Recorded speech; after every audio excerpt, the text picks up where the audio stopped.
Hi, Anamika.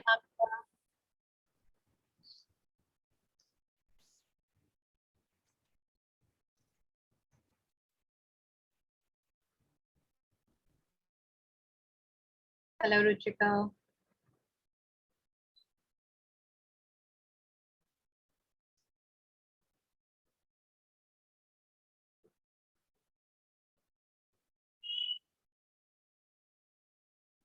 No worries at all. It would be lovely to see some of you if it's okay for you to come on video. If not, that's perfectly fine too. But essentially, we would love to kind of keep this next hour or so more of a conversation rather than me trying to do a monologue here. Um, so welcome formally all of you to this book reflection session for relational intelligence. This is actually the part two of the reflection session that we're doing today. In the first part, we primarily focused on part one of the book. If you're familiar with the book, and just more of an overview of what the book is about. And um, today is more about really diving into the second part of the book. So before we get started, I think I do have a view from some of you on where you are with your journey and your familiarity with the book.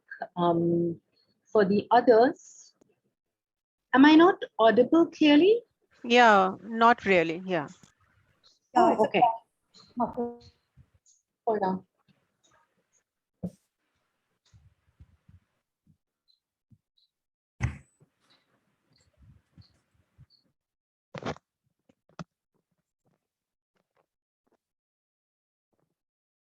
Does this sound better? Clearer? Better. Yeah. Okay, great. Sorry, I think I was on a speaker and there's a lot of breeze. I'm next to the window. Maybe that was causing some disturbance. Okay. So yes, I think I would just love to hear from the group on your familiarity with the book. What have you read it so far? A little bit about your journey before we really dive into the conversation. Ruchika, would you want to share? Honestly, I'm not through with the book yet. I'm just through with only a few pages. I thought this session probably might give some perspective, but based on my understanding of what I've read so far, I would like to mention that I think everything boils down to the meaningful and the meaningful and the intelligent relationship that we form with people. It shouldn't be just a transactional thing like we have due to pandemic or probably pre-pandemic times. So any form of relation that we have with anybody, be it family or be it people we work with, we should understand the purpose. We should know more about people, and probably that really helps us in forming more meaningful relationship. I mean, that's what I've gathered so far with just 50 pages I've read. Great. Fundamentally, yes, I think just building on the foundational knowledge of how we can relate to people. So great. Anamika, it is so good to have you here.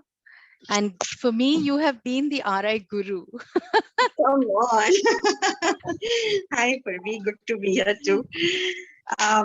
Sorry, I won't be turning my camera on, but I was excited that you were doing this session and I could join. So for me, Purabi, where I am with this journey, I think is that I'm trying to consciously put in some of these concepts into my day-to-day, whether it's working with my teams or otherwise. I do tend to get distracted, I have to admit, but things like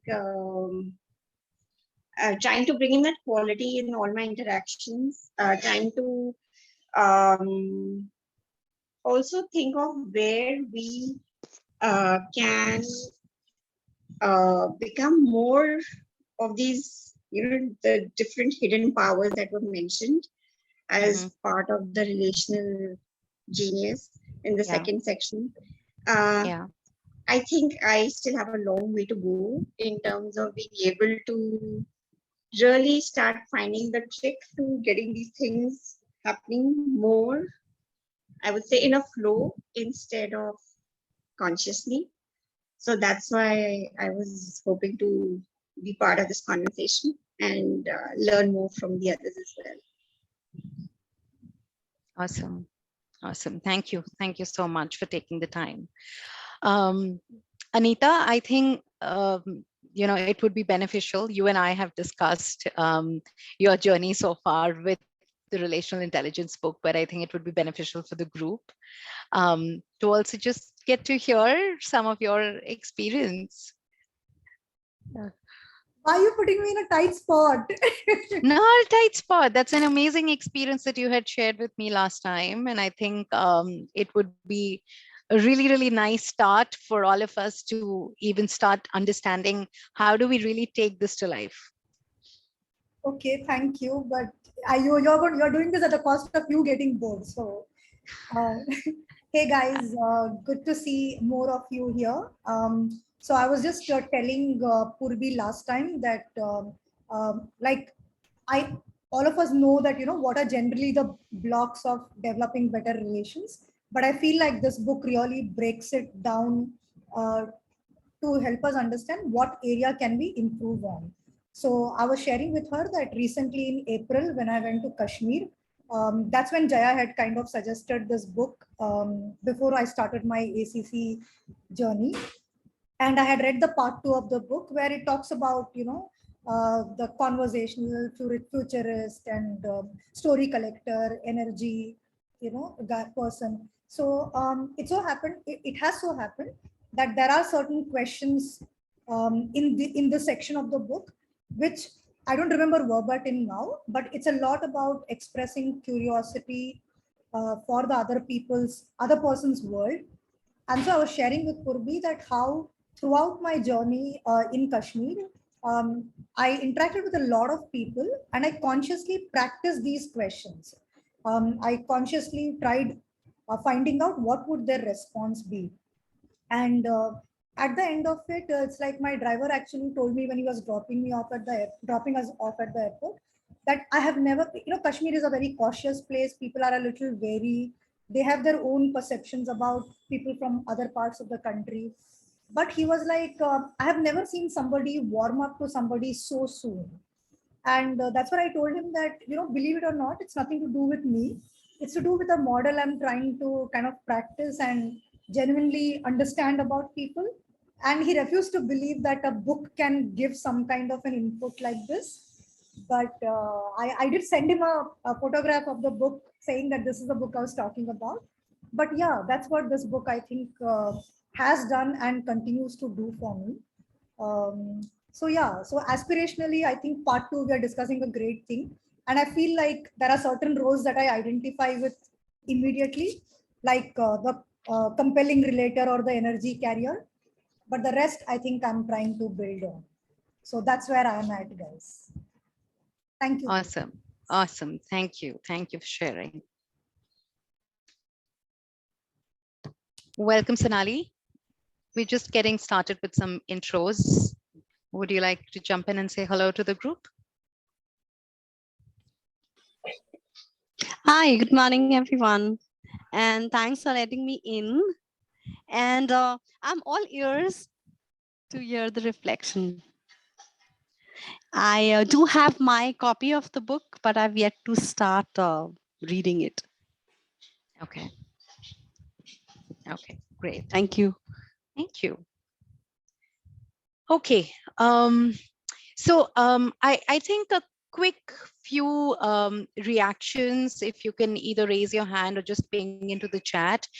If you have even started with the book, even if you haven't completed it, let me have some reactions on that first, and then I would want to understand if you have had a chance to also take the relational intelligence assessment or the RQ test.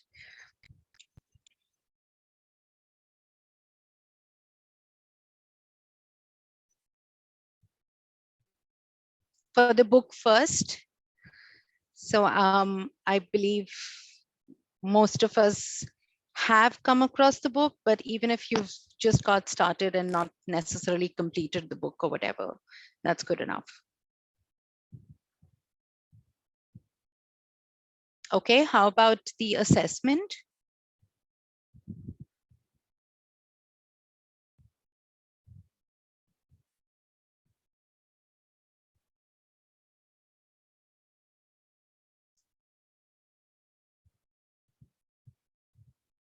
Renu, Sonali, and Anita, did you have a chance to take the assessment?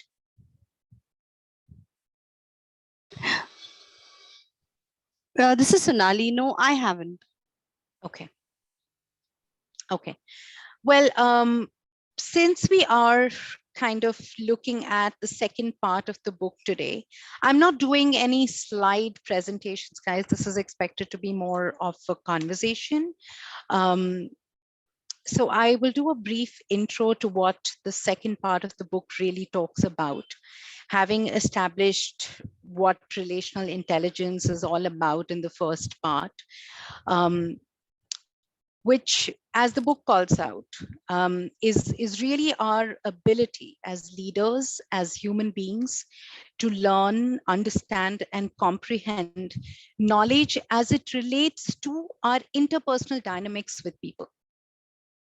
So that's when we're talking about how we are engaging with people in our day-to-day as leaders, it becomes even more important, the kind of impact that you're making on the people that you meet every single day, and every single interaction, every single conversation is not merely a transaction, but has an opportunity for you to make an impact. And that's what the relational intelligence book has highlighted for me, and given me the depth to understand that it's not just about the smile that you give and buy in a passing, but it's so much more that it can help you build in terms of connections with people around you. So with that context, what the book really kind of dives into the second part about is really what it calls the 6 defining roles of a relational genius. So as a leader, if you're aspiring to grow your relational intelligence and start making those meaningful connections with people, this book can help you discover what are some of those traits of a relational genius that you already have in you. You might or might not acknowledge or recognize some of them. The degree to which it is prominent in your day-to-day behavior today might not be uniform. Some of them might be higher, some of them might be lower, some of them might not seem like they exist. But that relational genius is hidden in each one of us. And the purpose of that relational intelligence assessment, if you get an opportunity to take that, really helps you understand where you are. What aspects of your relational genius is today being exhibited in your personality, in your behavior, the way you come across to people, and maybe highlighting also for you what are some of those areas that you probably don't exhibit today, or that's how people don't visualize you as someone like that. And you can start bringing those traits and those aspects also out, do a conscious practice of some of those, so that as a leader, you're evolving as a wholesome relational genius, bringing all your intelligence together and making those meaningful connections with people. Right? So with that, essentially, the 6 defining roles, and I will just name them out here for you. They're called the story collector. If you have your book, then please turn to your part 2 content page, and you can see what these roles are: the story collector, the energy carrier, the compelling relator, the likable hero, and the disproportionate investor. Now, as we look at each of these aspects, I think I would prefer, for the benefit of the entire group, I would prefer if some of us have dived into the assessment or gone through the book, and there are particularly some aspects that we relate to, then let's spend maybe 5 minutes just talking about our understanding of that defining role and how do we think we are kind of exhibiting it today. And we can then look at what are some of the areas that probably none of us have discovered so far, and we can dive in. Would that help?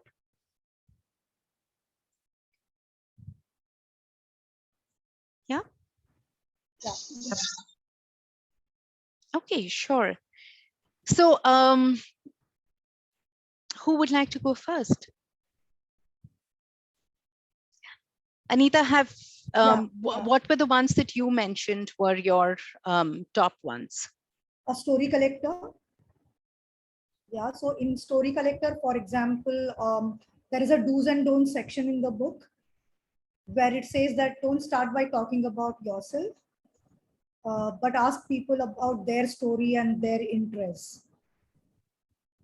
So I found that very useful, and I can see why this book has been suggested for us as coaches.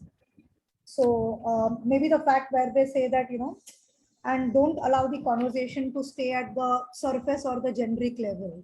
Mm-hmm. So like, even simple things like, okay, you have led half your life there. What made you take this up, or what made you shift here? So I think the principles that they speak about, not talking about myself, expressing curiosity about the other person's story, getting deep rather than staying at the surface, which sometimes could be a risk, but worth it. And not to ask simplistic questions.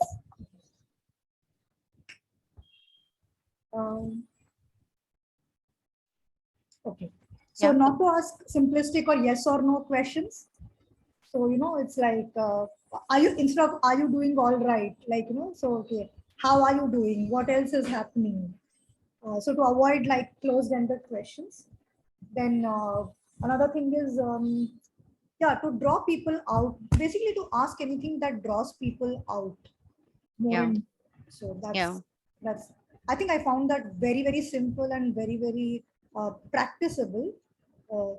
Okay, I don't think there's a word called practicable, but something that can be practiced easily.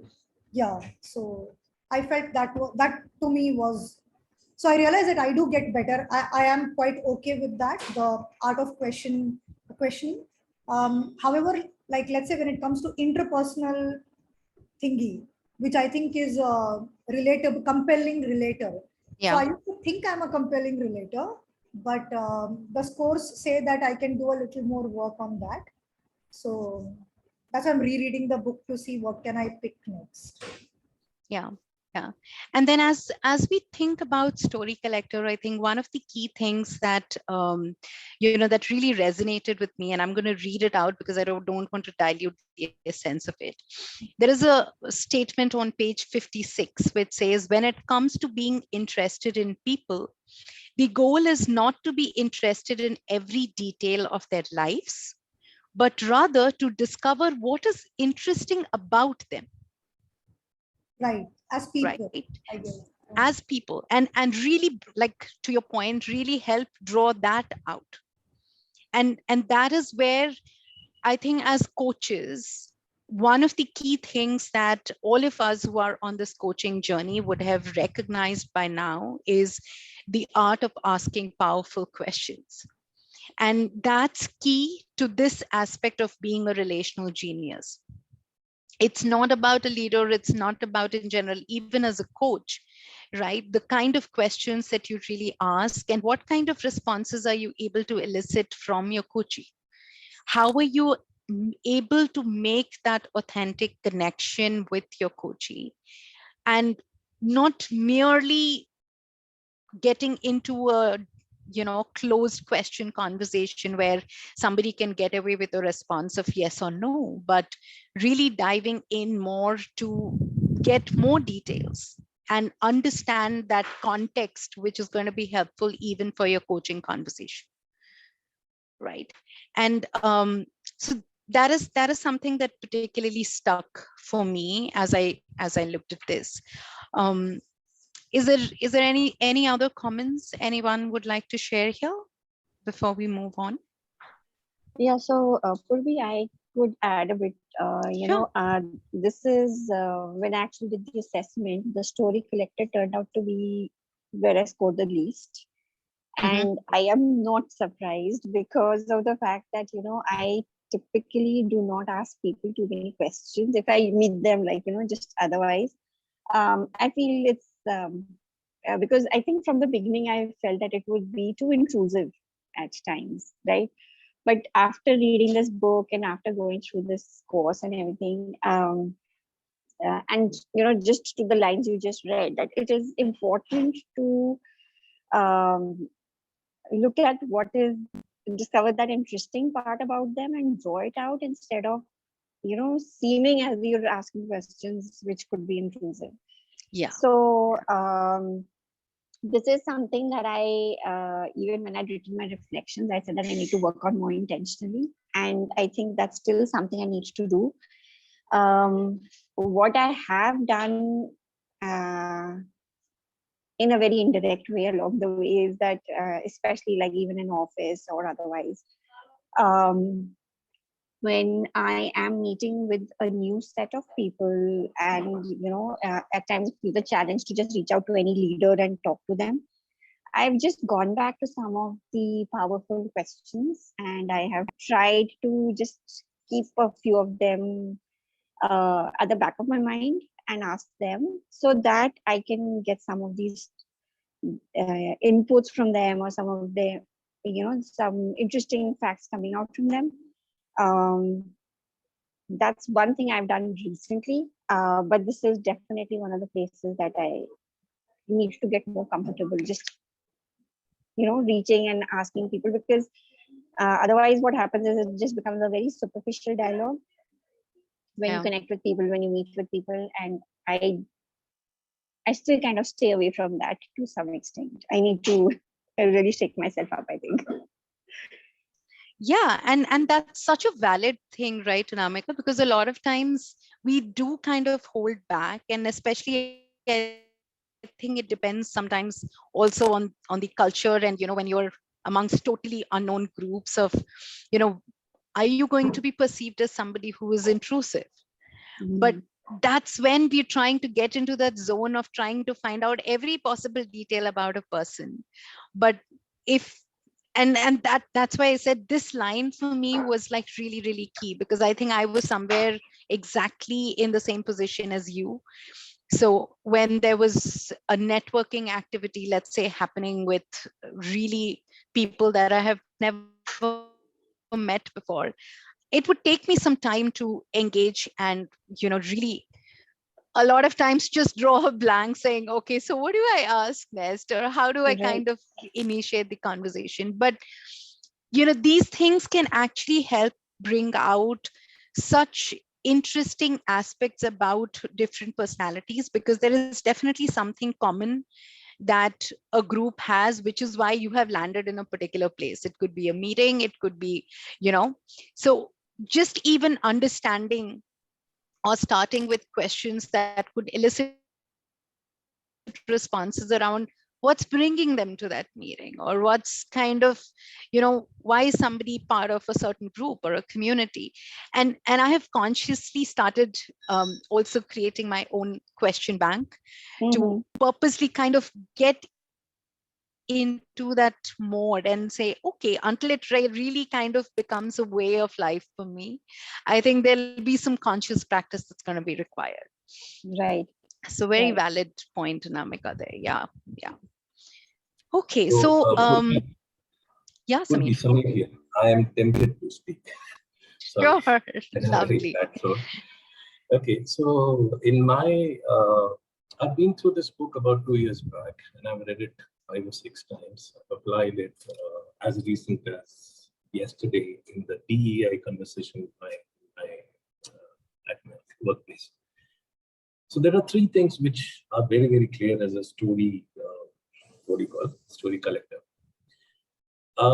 One is what is driving their lives, right? I was talking more from the employee's perspective. What is driving their lives? What are the dreams that they have? And how are they matching up to those dreams at the workplace or on the personal front, right? So dreams becomes priority one as a story collector, right? Understanding their dreams. It's not about you, but it's them. Second thing is what makes them different from who we are. How are they genuinely different from us, right? Yeah. That is their persona, I would say, or their personhood, which is which is making them different. So when I talk in terms of D&I, the diversity is not in terms of age or sexual orientation or gender or something. It is the diversity of ideas, thoughts, and the uniqueness, I would say, not diversity, the uniqueness of these makes it little different, right?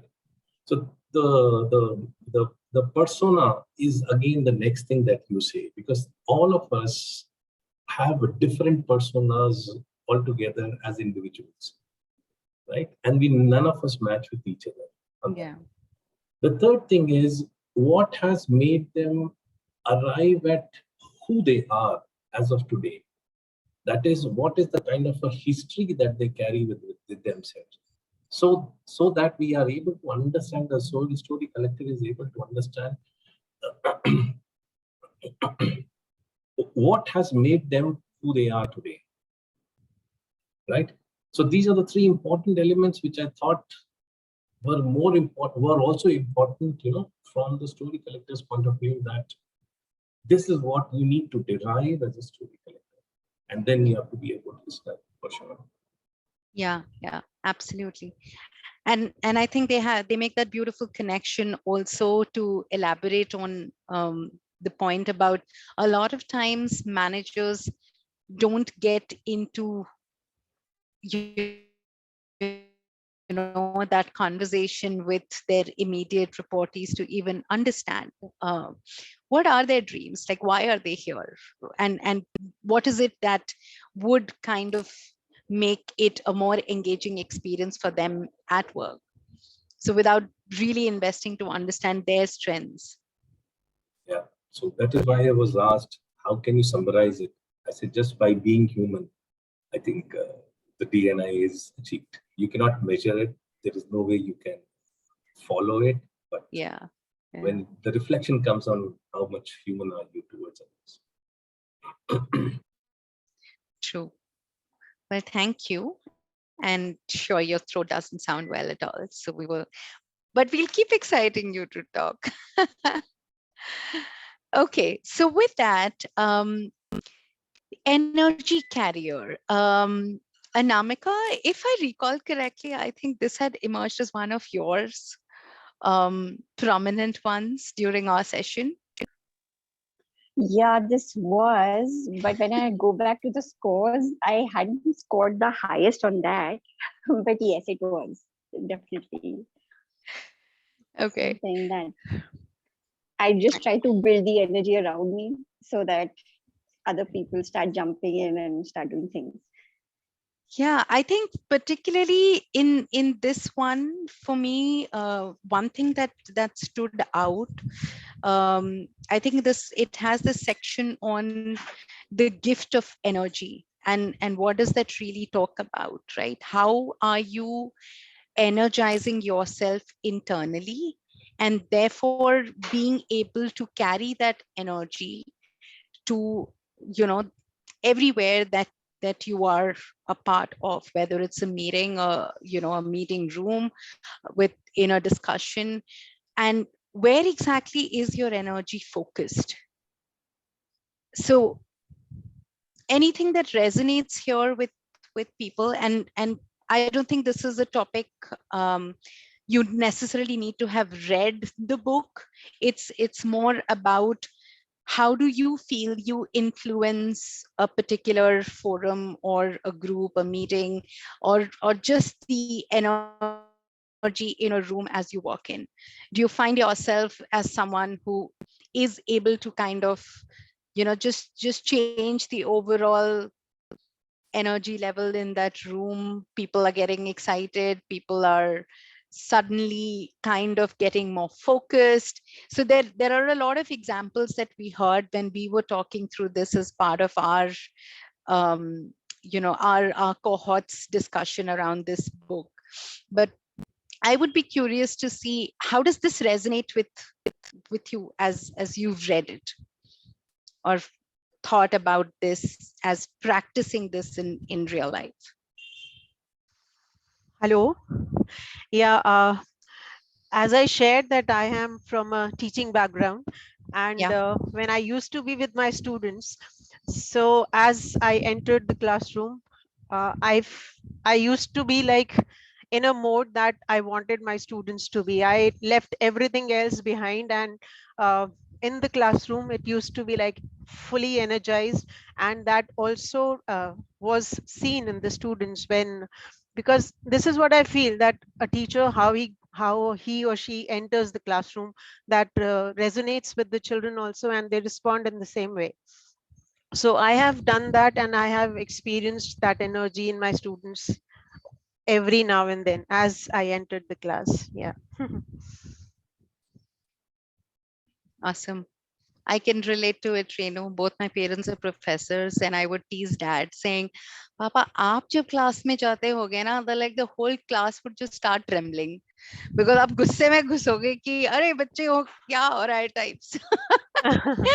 But Yeah. then once I actually, when I went to college and I was really part of his class, is when I noticed that he's a completely different persona in the class, where people are looking forward to a conversation because they know that here is a very strict teacher, but he is strict in terms of some basic discipline. When it comes to engaging with children, he's right there. He is absolutely in the moment and actually getting people first along with him in terms of what's going on, what's kind of bothering them, first getting to understand where are they today, Yeah. before he has jumped in and started to kind of put his rhythm and control on the group.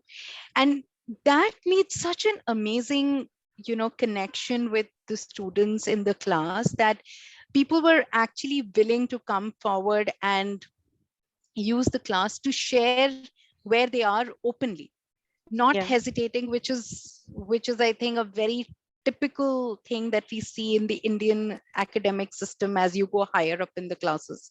Mhm. And that was an eye opener for me. And coming home, I would be like, Dad, you're not like this at home.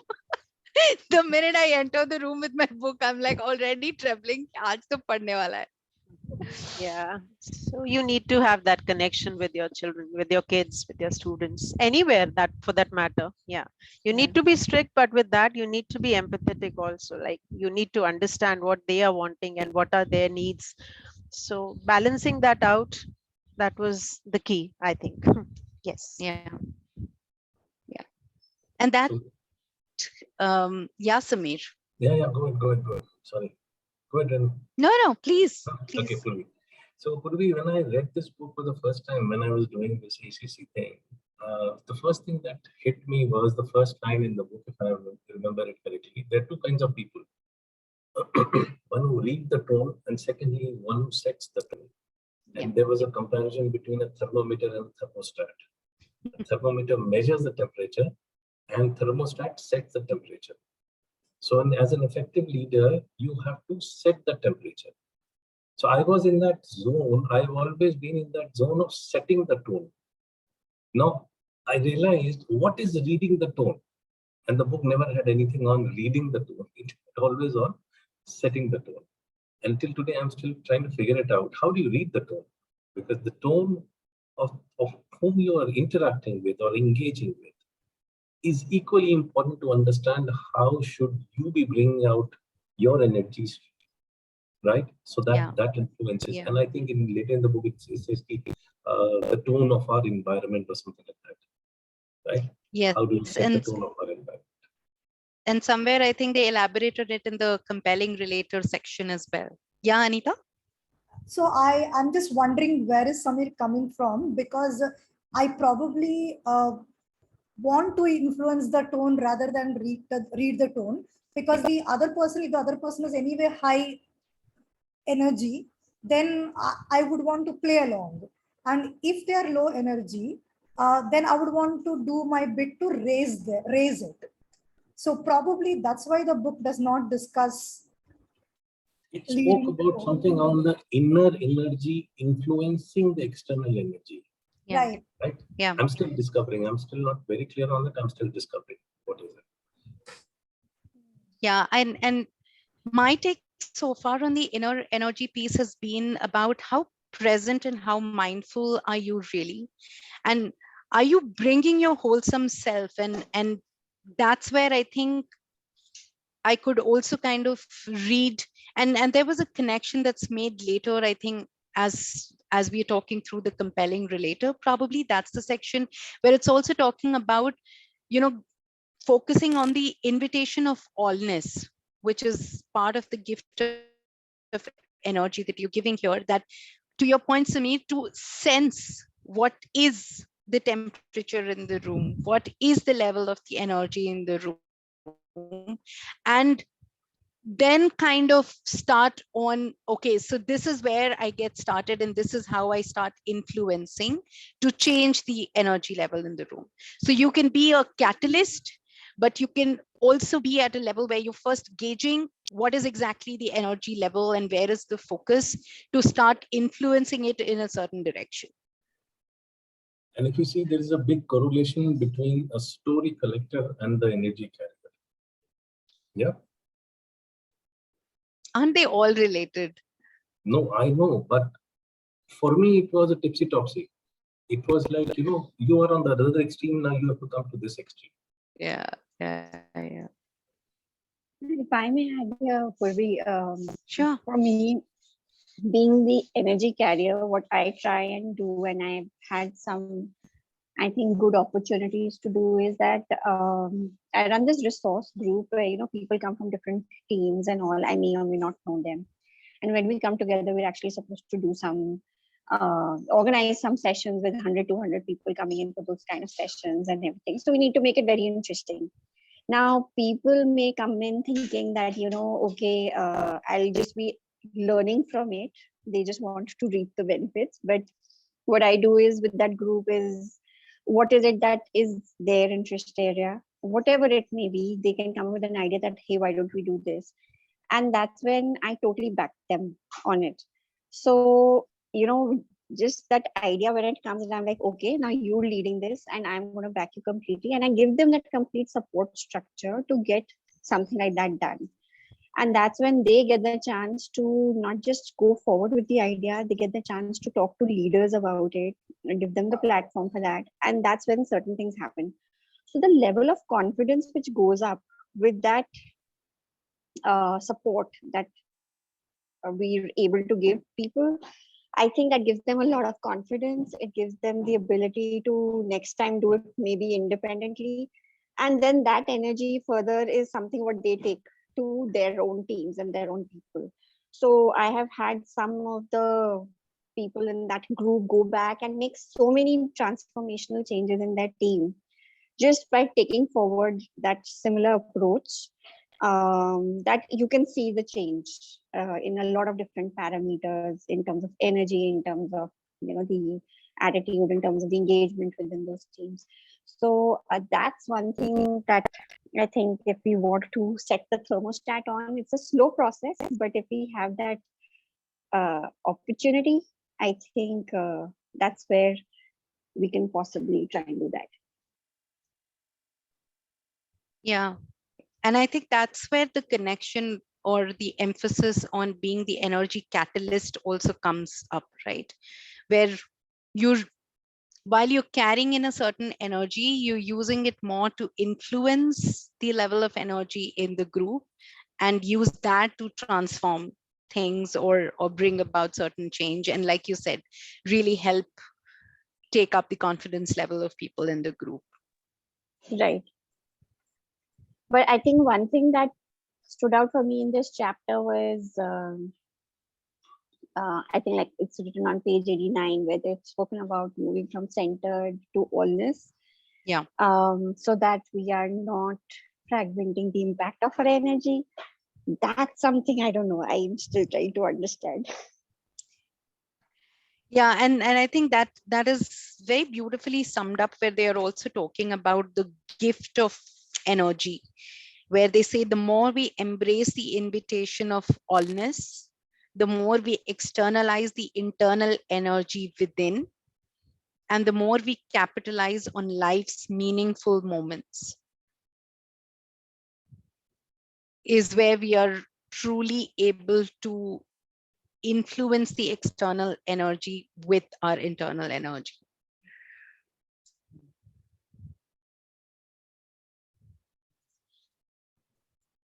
Purbi, Yeah. personally, I feel like this has helped me a lot in showing up differently in personal relationships, because I realize that professionally, I always make it a point to kind of be my best. But personally, like if my spouse is sulking and I would sulk together, or if he's seems to be in a bad mood and I carry the bad mood twofold. But I think after reading this, it's like I've consciously tried very different things to show up energetically different. And I realized that yeah, the less useful times last much shorter, because I'm not contributing and adding to the thing in any way. And it's just so liberating. It's just so, like, it's so nice. And then you realize, like, okay, what was I thinking? Why was I creating all the drama? And like, and it was probably not even my problem, like, but I would Yeah. make it. So to me, that energy thing has really helped me to be a better person personally. So Samir, I tend to anchor back to our conversation around pets and especially dogs, how they influence the energy. And it's been like so many times, right? That, you feeling low, but just, I know this boy can, like, he's right next to me right now, but just the way he will sense, not, and that's where he's acting both as the thermostat and the thermometer. He not only senses your mood, your energy level, but can bring about that change so beautifully. That's a very beautiful metaphor, actually. Their internal energy actually builds our external energy around it, right? And it's there all the time. It's there all the time, yeah. Unconditional. I Yes. think that's a beautiful metaphor. If you see all the 6 elements here of RI apply there. Totally. I'm being biased, but that's the way it is. Yeah. Yeah, Samir yeah. also has pet. Do you have a pet? Yes. Oh wow, cool. Yeah, yeah. Okay. Do we have time until 11 or 11:30? I forgot to check with Timsy. 11. 11. Okay. Okay. Okay. I am not tending to like rush into this, because this is really kind of, there's a lot of energy built up, and I think it's running very beautifully. So we'll be respectful of how much we can cover by 11 today, and then if required, I'm going to ask Timsy to maybe set up a part 3 of this, so that we're doing justice to the conversation. Okay, so with that, moving on to the compelling relator. This has come up already so many times as we're talking about the story collector and the energy carrier, right? Anything that stood out for anyone as you started reading about the compelling relator? I can start by sharing a misconception that the name the compelling relator gave me as I was starting with the book. That, you know, I kind of read it first as it's probably somebody who's, you know, always keen on finding a common point of connection and is always compelled to find that common point of connection with every, you know, everyone that they meet. For example, a lot of times we see when we are watching a movie, um, we tend to identify with a hero or a heroine saying, you know, I am going through exactly the same in my life. And I was kind of reading it more to say, is that an aspect of a compelling relator where you are always trying to find a common point of connection and it's inherent in you, and therefore it's like compelling you to find that relation.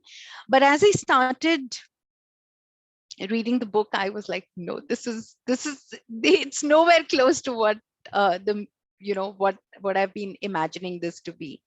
And that's where I think, for me, what really stood out were those four aspects that the book calls out, four ways in which you can really become more compelling in your behavior, where you are actually kind of, you know, daring to be a little bit controversial for the right reasons, of course, and refusing to be irrelevant. And that this was like key for me, where you constantly updated. That's where there is so much that you can bring into your conversations, and you can relate to things.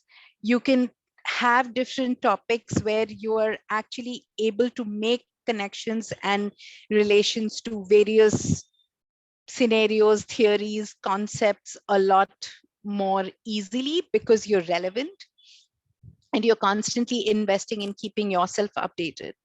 And then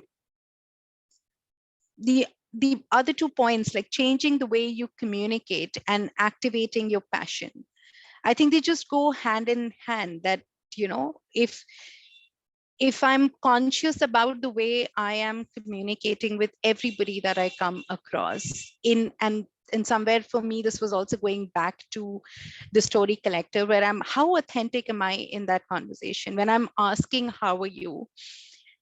Is it just a passing question that I'm making, or how intentional am I to really understand what the other person is going through, or how he or she is feeling at a given point of time? So how can I bring in more authenticity into my communication? And that, I thought, very directly relates to the passion part of it.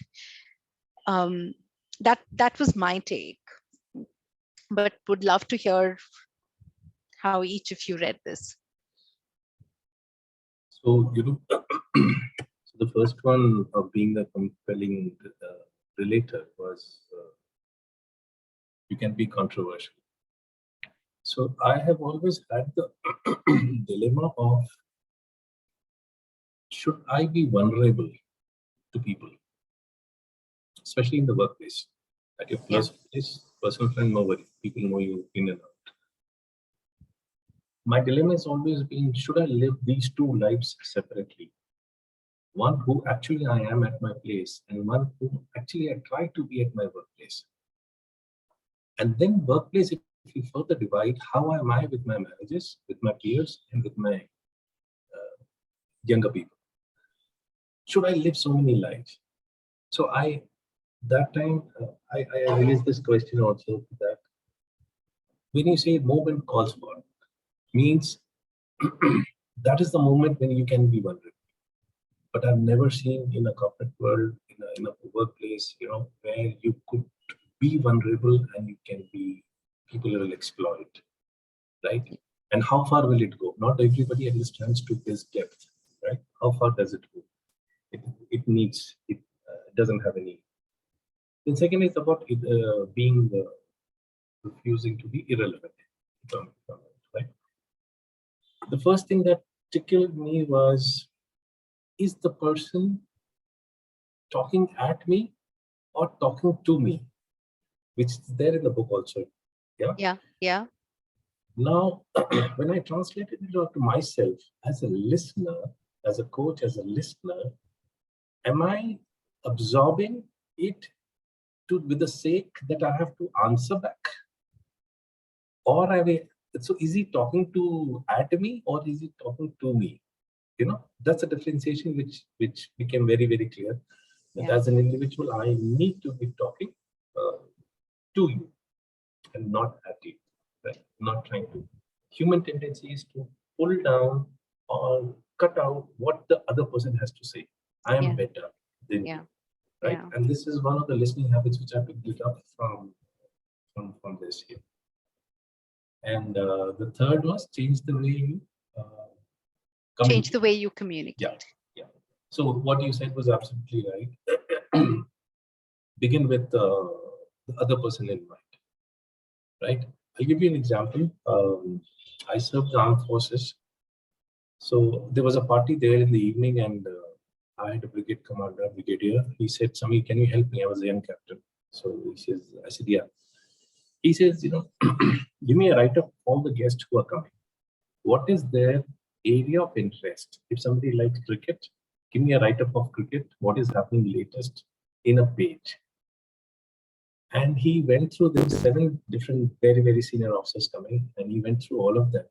And then later on, I asked him, I said, why did you ask me to get into all this? And he says, Samir, see, in 1.5 hours of my meeting with them in that party, I'll be meeting them for 5 to 10 minutes. If the guy likes cricket, and if I speak about cricket, I just have to introduce cricket in that forum, and the focus moves to that person, right? And then he will not let you speak. And that's done. So that is where I learned, change the way you communicate. It's not about me, it's about you as a client, you as an individual, right? And that makes a space and that builds the relation. Yeah. So these 3 were important. Beautiful. That was an amazing example, Samir. Thanks.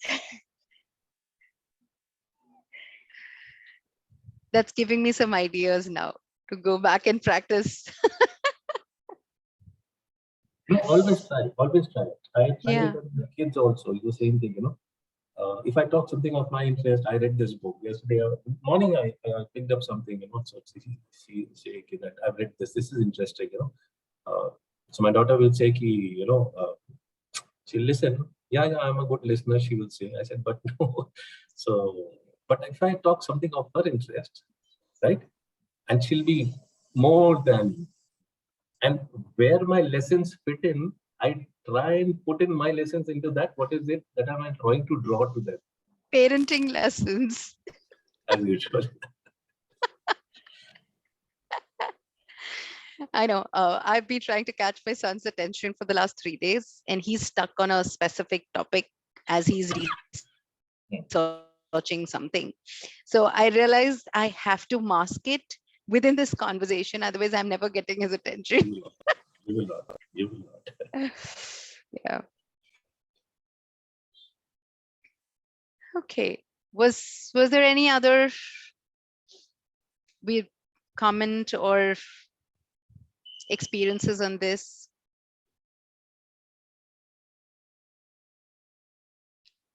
Okay. So let's be respectful of time, and we can call this a wrap today. It would be really, really nice if we can all come back together and continue this conversation, and hopefully have a few more who are already in the journey. Renu, hopefully you would have had some time to go through the book a little bit, Yeah. and also share your takeaways. Yeah, sure. Yeah. So any preferences on when people would want to catch up next? Friday morning works would be Okay. same time. Yeah. Okay. Okay, cool. So I'm going to work with Tim C to get something on the calendar for us. Yeah, that would be great. That would be great. Okay. Well, thank you so much. Have a good rest of your day and a good weekend ahead. Thank And you. Samir, take care. You too. You too. Take care. Bye-bye. Bye. Bye.